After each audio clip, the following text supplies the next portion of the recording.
Dramatic news. A couple of George Zimmerman's lawyers have pulled out of the case. This does not speak well of George Zimmerman's defense, obviously. They say that they have not been able to contact him in days. They've sent emails, text messages. They know where he is, but he won't return their calls. Now, I don't think it's just because he won't return their calls. When you read into the story, you find out that, in fact, he has talked to Sean Hannity. I saw that in a clip that Hannity talked about. He said, "Oh, it's off the record. I can't tell you." And I thought, what a curious thing for Zimmerman to call Hannity.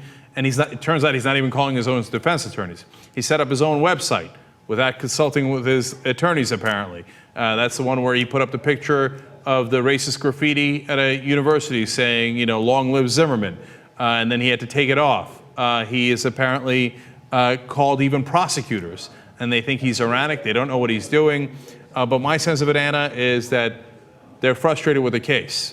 I think they're frustrated with the case, and also Zimmerman is probably frustrated because keep in mind, he's been in hiding. I'm sure that he's been in hiding because his lawyers have advised him to be in hiding, and he contacted Sean Hannity probably because he thought maybe it's a good idea to try to get my side of the story out there.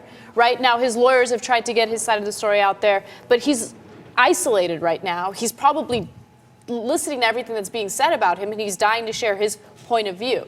Right, and probably those attorneys, and the two guys that dropped out are Craig Sonner and Hal Uhrig. They're probably telling him, don't do it. One, because it's the cautious way to go, and number two,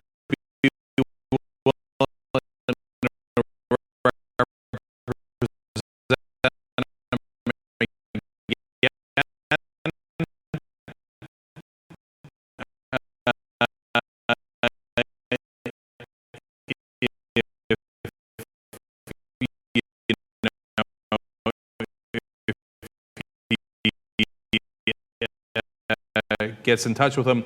But my sense of this is that, of course, the lawyer is not going to come out and tell you this case was a disaster, this guy has no leg to stand on, and he won't cooperate with us. Now, even if it's a disaster and he was cooperating, I think they'd probably keep going, right?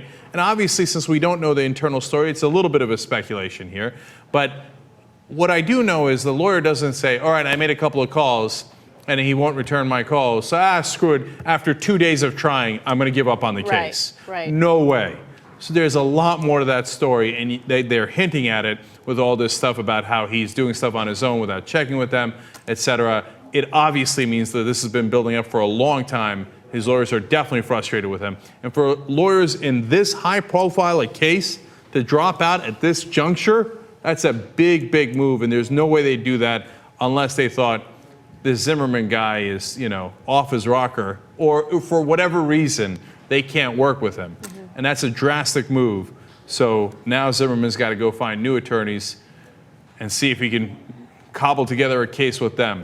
But all of this, including the actual evidence in the case, points to an incredibly weak defense for Zimmerman.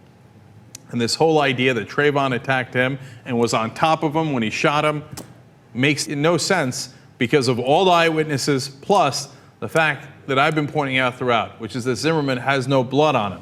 If he shot Trayvon Martin because Trayvon Martin attacked him and was on top of him and he was afraid for his life, it is not possible that he wouldn't have any blood on him.